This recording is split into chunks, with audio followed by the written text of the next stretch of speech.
Just on the wheel of the rider there from Red Bull Bora Hansgrohe. In fact, Jai Hindi, who's been moved to the front now. Conchi was the rider from XDS Astana there, Buchmann on his wheel. That's Kwiatkowski on the left-hand side.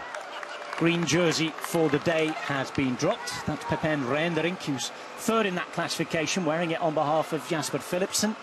And well, rider by rider, this is just a real war of attrition. And if you can't keep up, you go, you are dropped. That's that. Dent's the latest rider to go.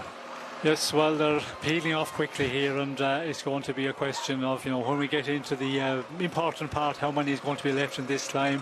For the moment, the pace is being kept real high, but it's just going to go higher from here on in, and the gradient is also going to get bigger, and that's where we will see a lot of the guys just throwing the towel as such. A lot of them will say, well, I'm in a position now I cannot do anything for my leader here, I'll just knock off my effort. But it's still the same. Ineos, we can see Visma Lease bike, Red Bull Bora, UAE, little Trek we can see here. All the riders and the teams who have got the big favourites, they are just bossing the front of the peloton. It's Mars Pedersen's moment. He's bringing up Giulio Ciccone to the front.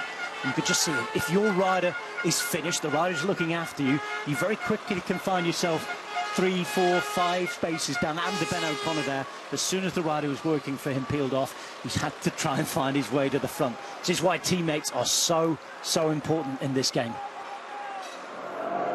And Kelderman is one of those. He's looking after the man with that red and white helmet, Jonas Vingegaard. Yes, and this is what we talked about earlier in the day. We did hear from Vingegaard, yes, we will see not really talking like, is it going to be a stage for me? He didn't commit too much, didn't give too much away, but it looks like that they want to keep the pace real high here, because when Kelderman starts to peel at this earlier point, that means that they want to make it as difficult. And I think Vingegaard, he mentioned that we have to make it difficult, because for some of the punchy riders here, we have to put them under pressure earlier on the climb. Tom Pidcock is there, but he's all alone on his own. He's sitting on the wheel of Matteo Jorgensen right now, left-hand side, also not far from Egan Bernal. 3.5 kilometres to finish on this first summit effort of the Vuelta A Espana. On the way to Limone, Piemonte in northwest Italy. The fun is only just beginning. It's already been a dramatic day without too much racing. A couple of big crashes. One big name rider having to leave in Guillaume Martin. And as we get on this lightning fast ascent of Limone Piemonte to 3Ks to go, the group gets smaller and smaller and smaller. Pedersen still with a big effort there, still trying to keep his man Ciccone to the front, and he's not done yet. It's like watching him on a MotoGP circuit, this uphill. Yes, it just shows how fast they're going uphill there. When they come into these corners, you can see the way they have to leave it run wide and make it around the corner. And, they're really going at a fast pace here. And, teammates are so important that you have them for as long as possible. And we see Kelderman here is putting in a great effort. But looking at the riders there who are back maybe 4th, 5th position, Pidcock, Bernal, that is the best place to be, because on this climb you still get a little bit of the effects of the drafting, and you can spare that little bit of energy, and that can be very important, as we can see. Yes, riders getting dropped when you expect to be able to stay in the peloton. Sheffield is gone, Garofoli is dropped as well. King of the Mountains yesterday, Verre is out the back too. There is the former winner Sepkus right in the centre of the picture. It's Kelderman still going here. He's signed a new contract to extend his stay with Visma Lease bike. He's been a one-team man for a while now. Left-hand side, Shaw's still there. Plenty of other riders moving up, including Archie Ryan in that pink jersey on the left-hand side. Julien Bernard there. Kelderman is done, and it's now down to Ben Tulip. Yellow jersey on. Vingegaard on his wheel. They've still got numbers behind, though. A couple of jerseys back. You've got Kuss and Jorgensen. O'Connor bumped into around 5th place on the left-hand side, and very quickly, 41 k's an hour up the hill here. 41 k's an hour into that corner. There's 2.3 k's to go. They're led by Julien Bernard. Yes, it's Julien Bernard starts to appear here, and we can see Ciccone is just there in the background, and Yeah, Vingegaard still very much in contention, but everybody here in that top 15 places, depending how you're feeling, of course, if you're still okay and not on the limit here, well, then you're thinking, I could take this one, and others are thinking, I just have to stay here and keep this position, and then in the kick to the line, this punch to the line, that's very important, and there's a lot of riders here, I think, with a bit more to give here. Bajoli has that punch. Will he be able to surprise and survive to the end? It's Bernal, it's Ciccone, it's Bajoli through the centre now with 1.9 kilometres to go for Lidl-Trek. Schulitz, the first man in yellow. O'Connor shows his face yet again on the left-hand side in that purple jersey. He's always there or thereabouts. Top 10 riders, you can still see Bernal there. A bit of looking around there from Grossschartner of UAE as well. We try to see where Ayuso is too. There's Almeida to look for, and this now is where the gradient changes. Off the main road they come, up the hill it goes further, and now things get serious for the first time at this Vuelta A Espana. It's 1.7 k's to the finish. The gradient consistently up and knocking on the door of 10%. Rivera here at the back. Looks like he's about to go out the back. Johannes Starner as well. Oh, and that's a big surprise. We've been waiting for a while for his Grand Tour debut.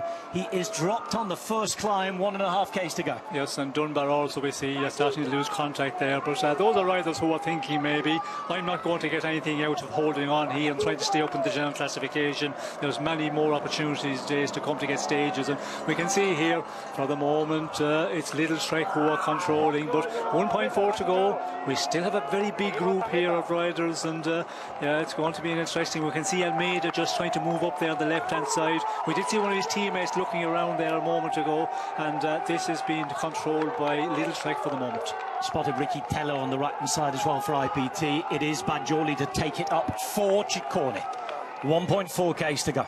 Schulitz still there in the yellow, Pidcock in the picture on the right-hand side. O'Connor's just 2 wheels behind him. There's Almeida on the left-hand side now, about 10 wheels down in the UAE jersey, black and white. And Ayuso in the wheel of Vingegaard there, we can see he's just waiting, and Soler as well as also there. Bernal we can see all in position, and you know, those guys in that top 10, 12 position, this is the perfect place to be with 1,300 metres to the finish.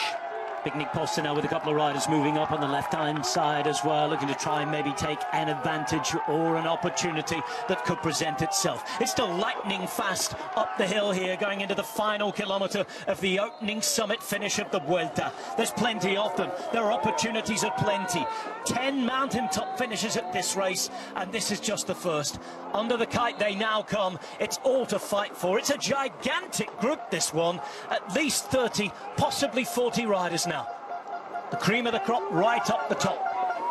Yellow jersey on his back, Jonas Vingegaard. Whoever takes the stage today could well take the red jersey. Jorgensen, his teammates there. Now Almeida moves up on the right-hand side too. And Valentin Paripant there on the right hand side, he's the one who was a great kick. We see in the Tour of France, he can just, you know, put in that final couple of 100 metres with a very, very big effort. It's Pellizzari, first time we've seen him in this Giro, on the front now for Red Bull Bora Hansgrohe. What can they offer behind, maybe with the likes of Fisher Black or even Jaya Hindley? Sobredo still there too. Into the mists we go, but who's going to come out of it victorious and perhaps wearing red? 750 metres to the line now. It's been going uphill for 10 kilometres, lightning fast at times, but the big gradients are here. The biggest riders in the world are here, and Pellizzari, the big promise, is really ramping it up and riding him up the hill. On his wheel you can see Ciccone ready to go and pounce. Are we going to see the explosivity too from Jonas Vingegaard? We are going to see it from Marc Soler. Left hand side, he launches his move. Marc Soler at the front, and they look to see who will follow.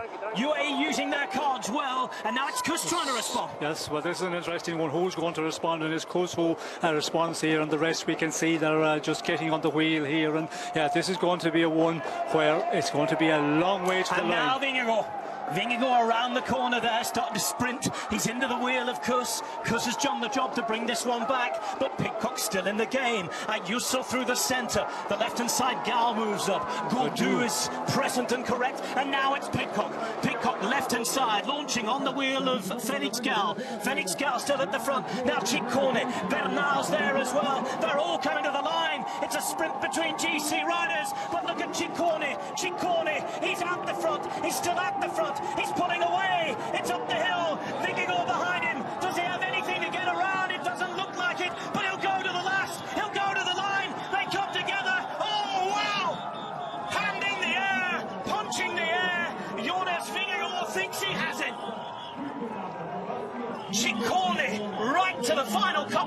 final strokes looked as though he'd kept ahead. But Sean, normally they know. And Jonas Vingegaard celebrates as if he's just won the first big stage in a Grand Tour for over a year, and if he has just taken, for the first time in his career, yes, the Maillot Rojo. It looks like that he's got it here, and looked like Ciccone was going to go all the way because he had a nice advantage, but this man, we know on an uphill finish how powerful he is, and just gets over him in the final metres. Wow! Jonas Vingegaard, the first Danish wearer for quite a number of years of the red jersey. He's won a stage here before. He's done it now, though, and he is a Grand Tour stage winner yet again. And this is a different Vingegaard win. We talked all the year about his explosivity, his chance. And well, a few years ago, even when he was winning the Grand Tours, 2 times Tour champion, you wouldn't have had him doing that.